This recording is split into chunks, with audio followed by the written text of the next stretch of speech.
This Sunday is Remembrance Day, the 11th day of the 11th month. And at 11 o'clock, we're all asked to stop what we're doing for a minute's silence to remember those who gave their lives fighting under the Australian flag.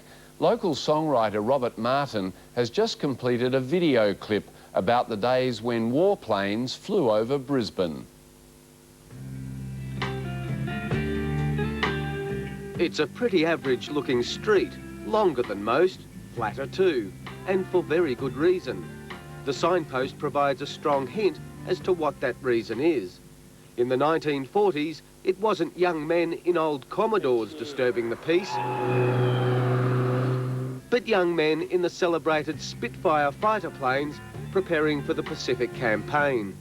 When local Robert Martin found out the street was an airstrip during the war, he wanted to share with others the story of how two Spitfire squadrons were sent here by Winston Churchill once the Battle of Britain had been won. So he wrote a song and made a video to go with it. They built a base there in the forest and they called it Camp Strathpine.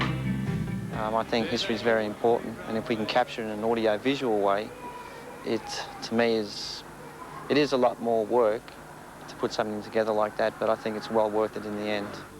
History and Robert's tune tell us the British planes and pilots joined Australian air crews and 15,000 American servicemen at what was known as Camp Strathpine. Americans and the English, the diggers were all here. They used to visit our Clyde Hotel for a good old Aussie beer. It was during a particularly heavy session in the Clyde Hotel that two Spitfire pilots got into an argument about who was top gun. They decided to sort it out the next morning in a dogfight, which had disastrous consequences.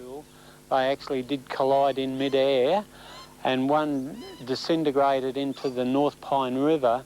The other managed to land in a paddock and was taxiing along the ground, and there was a log lying in the long grass, and it hit the log and catapulted over and killing the second pilot as well.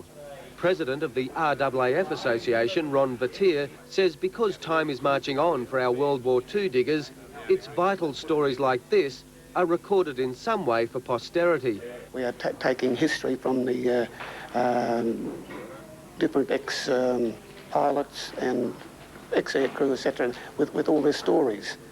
And this will be lost in years to come if it's not recorded now. So Robert hopes his video does its bit to keep local World War II history alive and has donated copies to libraries throughout the region. Local history librarian Leif Barter says it's a welcome addition. The area, for example, surrounding Spitfire Avenue now is a residential area, and many people come into the library here wanting to know exactly how it got its name. Robert says he's sacrificed a bit of money and a year and a half of his life to finish the project. It's been time and money well spent, according to Ron Vatier. I thought the video was excellent and very authentic, and it sort of took us back to that time. And that's the sort of praise Robert treasures most. Because these guys were the guys who were actually there doing it all those years ago.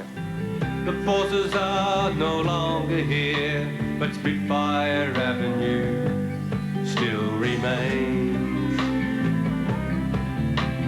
Spitfire Avenue still remains. Yes, and on Sunday, our day to remember. Well, with the election tomorrow,